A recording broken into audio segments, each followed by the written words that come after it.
Oh, oh, where are you going? Hey, listen, if I'm going to take the time to teach you how to do all this stuff, then you get your butt back out in that garage. And then you smash the subscribe and like button because I'm an awesome guy and I like to give free information. So you should do me a favor. But don't be walking away. We got things to learn today and to fix. So you better go grab your tools and get out in that garage right now. Right now. What are you waiting for? Go. Jeez. What is going on, everybody? This is going to be a fun one. This is going to be an interesting one. So I got rid of my scooter, got rid of all my big bikes. I'm back to a 250, but I wanted a dual sport this time around. I didn't want to blow Honda, Yamaha, or Suzuki money when I know that there are some nice little Chinese platforms out there that actually offer great reliability. I have seen the torture test of this thing for the past 7 years, and I gotta say, these Hawk, doesn't matter what version, they have a DLX, and then they have the standard Hawk and the Hawk X and the Hawk HHH. All of them are pretty much going to have the same engine, but they're going to have a bit different features. For instance, the DLX version is going to have upgraded shocks. It's going to have fuel injection. It's going to have all that. Whereas the Hawk X and the HHH and the other platforms, the standard Hawk, are carbureted versions of it. But the carbureted also offers a lot more modification stuff that you can do. The DLX is great, but if you want to actually modify, customize, make better, then the route you actually want to go is definitely the carbureted version. This is what I chose. And the reason why is we have a camper, and I needed something around the 250 to 270 pound range that could still get 70 miles to the gallon, have reasonable horsepower, and 2-up riding ability. Because it's an enduro, it doesn't have a small seat like your normal dirt bikes. It does ride really high, but as you can see, it has a much larger seat, which is what we wanted.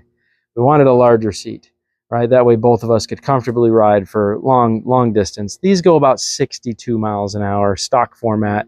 You can change the sprocket and the front sprocket for highway speeds. There's people going 80, 85 miles an hour on these things. It's only a 5-speed. I don't see the reason to do that. 55, 60 is fine with me. We're not trying to set land records on one of these things.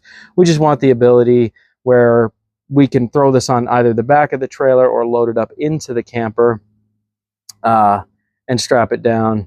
Probably the back. I'll probably get a carrier rack for this, but regardless, we just wanted something for our travel, so I did this. And I'm going to explain to you how I got my hands on this, how much we paid, all that kind of stuff, because this is a 2021 and I only paid $1,000 for it, and it's only got 1,000 miles. So these things are fairly cheap if you know what you're looking for. I actually got my hands on this one from a police. Basically, Tampa has a group of guys that go out and they rip their dirt bikes, and well, it's super illegal. Most of them don't have licenses. They're underage, whatever. I don't even know how they get their hands on these things, but they do. Anyways, this was actually a police taken bike. They wrecked this bike with the rider, and then they brought this. They had it towed off to the tow station that works with the police department, and nobody ever came to get the bike. So the towing company was able to get a title for it and then resell it. So they wanted 15. I offered them $1,000. They took it. It's in really good shape. It's missing a few things from the accident, but I've already repaired 90% of that. Turn signal had a little bit of an issue, and as you can see, they broke the rear exhaust cover off. The heat shield is gone. This one is still here, but it had a bolt missing, so as you can see, I went ahead and redid that. The carb was dirty, really bad, and it had water in the engine. I'll show you some pictures of that.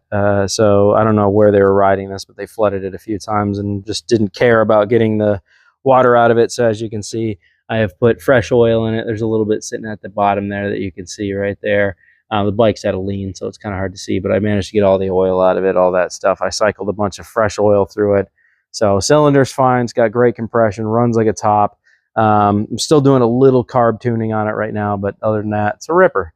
So I wanted to give this thing a good review for you guys. Single disc brake on the front, single disc brake on the back. Both of them have hydraulics, so no drum brake on the rear. It has great stopping power from what I felt, and actually I'm very, very surprised by how good the suspension is on this bike. It is ridiculously good.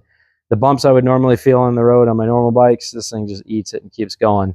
So there is a bunch of travel for the front end. As you can see, the forks have a bunch of travel. There's a huge shock on the back that is slightly adjustable for tightness. So once I put the girlfriend on there, we do a little 2-up, I'll be able to tell if I have to reset the shock or not.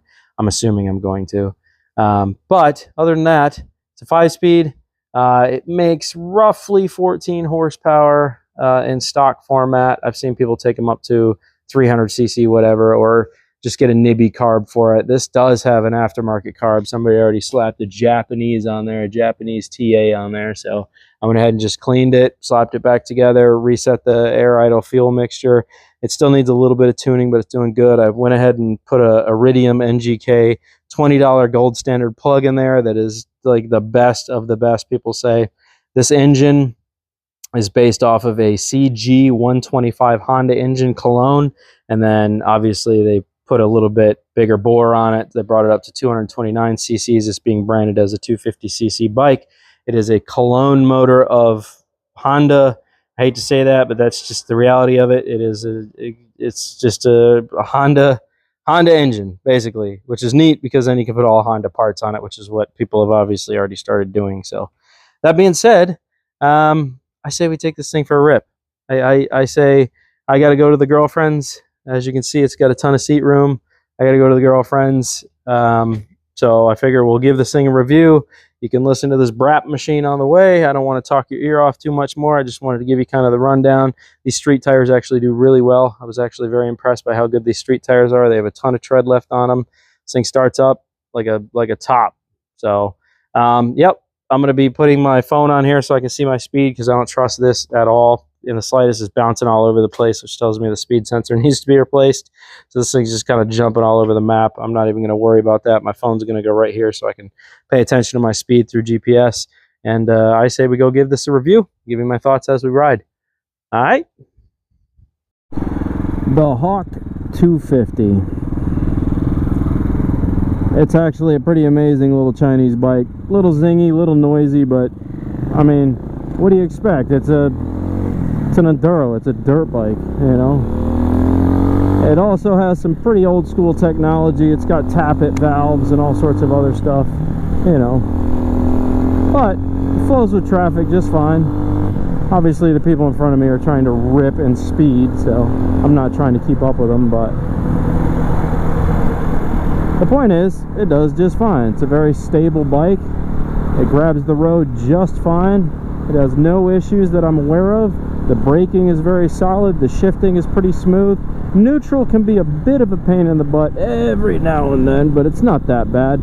As the bike warms up, it actually, in my opinion, becomes easier to find neutral because it just settles down in a nice little clicks, you know.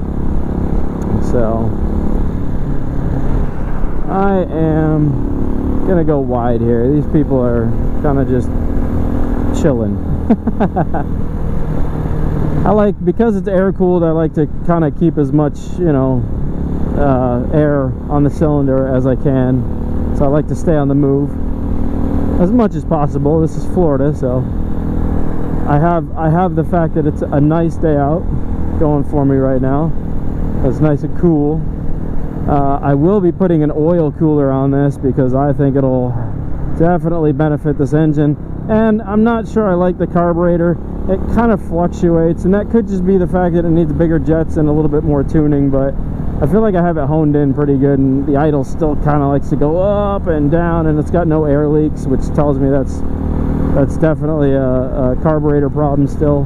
But other than that, this is a great little bike. I pull back on the throttle. It's got no problem getting around traffic, getting with traffic. I mean, it rips, no issues. So, you know, for a 229cc playing itself off as a 250, it does just fine. It's got plenty of power. Looks like I'm going to be getting back over here because I'm going to be making a left up here. So nope, we didn't catch that light, unfortunately. And as you can tell, my voice isn't really bouncing around that much. So the ideal thing about that is that lets you know the suspension's good. See how super easy to find neutral that time? But yes, I can definitely hear my valves need to be adjusted. So once I get back from Palm Harbor, I'm definitely going to do a valve adjustment on this thing because it needs it. It needs it. So let's rip, Chip.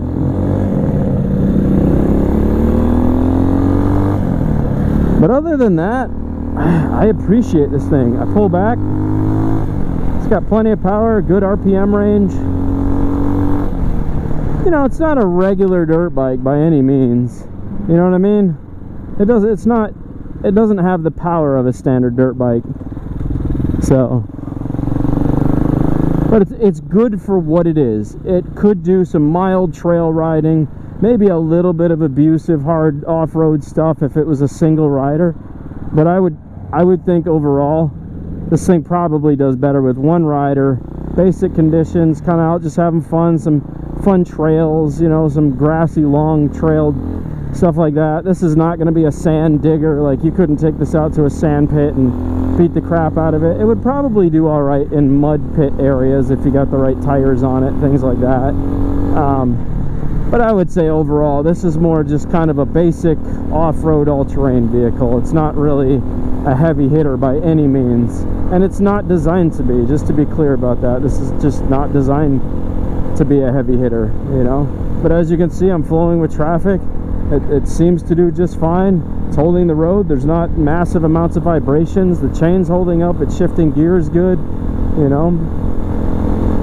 It's a well-rounded, interesting Chinese machine, you know. Bang for your buck. I think it's kind of hard to beat something like this if you're just looking for basic needs to be met, or just, you know, something that's going to get you from point A to point B and have some reasonable reliability to it for a Chinese product. I would say this is good, you know. I'm ripping on main roads with regular traffic, 50 miles an hour, 60 miles an hour, no problem, and I still pull back on the throttle and I have more to go, you know. It's like it's a well-rounded machine. It really is. It's a good machine. I got to stop at the store here, but I just want to say that if you're thinking or contemplating about getting one of these, I say go for it. It's a good bike. I say that it offers every. Oops, I did not shift right. I'm gonna let these cars go. I thought I was in the lower gear. Okay, buddy, that's cool. So, yep. Totally missed that gear. That was on me. Anyways, I think I can cut it off there. I wasn't paying attention to where my gears were because I was talking to you guys. So anyways, I gotta run over here to this little store right here. So it's a little Hawk 250. It's a good little machine. You know, it's a solid little machine. Make sure I'm in neutral. It will re-crank up.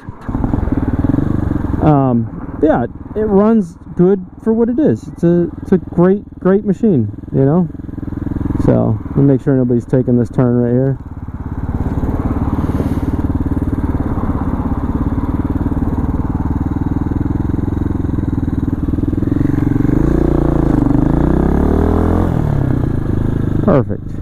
Perfect.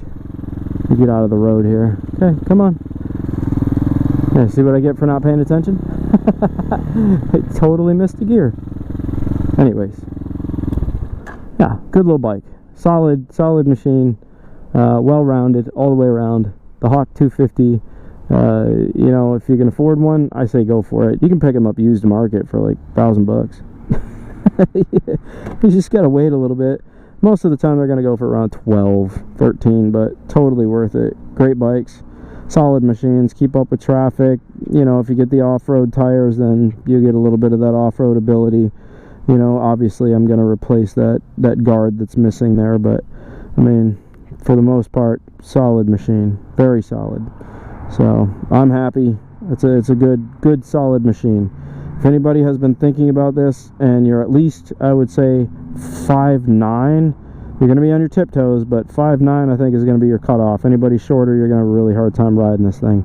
That's my opinion anyways, but I'm fairly certain I'm right about that. So all right guys, Hawk 250, 2021 Hawk 250 carbureted. It does have the Japanese upgrade carburetor. It does have the Japanese upgrade plug. It does have a very good oil in it, and it's been tuned a little bit by me. I know somebody was talking about my mirrors on Facebook. I actually have mini mirrors I can see underneath my arms with these mirrors, and I'm going to do a different setup, but this did not come with mirrors, so I just put some temporary mirrors on there so I would at least be street legal, and you know, I got my plate on it and all that stuff. So anyways, Hawk 250. Alright guys, catch you on the flip. Don't forget to smash the like button, subscribe. Toodles.